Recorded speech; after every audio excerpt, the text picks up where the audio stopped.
নমস্কার। আমরা সকাল সকাল বেরিয়ে পড়লাম মেট্রোতে করে। এবার আমরা ক্যাব বুক করিনি, কারণ এবার সেন্টারটা বেশি দূরে না, কাছেই ছিল। তো 8:30 নাগাদ আমরা বেরিয়ে পড়লাম। প্রথমবারে যখন নিট এক্সাম হয়েছিল তখন আমরা ক্যাব বুক করে গিয়েছিলাম, তো এবার যাইনি। দেখো কত পুলিশওয়ালা, আর দিল্লি পুলিশ আর আর্মিওয়ালা এবার খুব স্ট্রিক্টলি করেছে। আর এদিকে এবার দিল্লি সরকার থেকে অনেক কিছু ইন্তজাম করেছে, যেমন টেন্ট বাগেরা, জল, চা, অনেক কিছু ইন্তজাম করেছে এবার। তো আমার মেয়ে 11টার সময় এন্ট্রি করে নিল, কারণ ভিতরে যাওয়ার পর অনেক ফর্মালিটি আছে, বায়োমেট্রিক বগেরা হবে। তো বাইরে খুব গরম ছিল, তো তার জন্য মেয়ে ভিতরে এন্ট্রি করে নিল। তারপরে আমরা কি করব, অনেকক্ষণ তো দাঁড়িয়েছিলাম। তো পরীক্ষা শুরু হবে 2টা থেকে, এখন 11টা 11:30 বাজছে।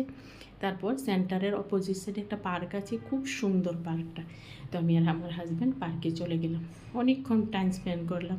আমরা বেশি টাইম স্পেন্ড করার কমই সুযোগ পাই। আমার হাজব্যান্ড এসেছে 6 মাস পরে।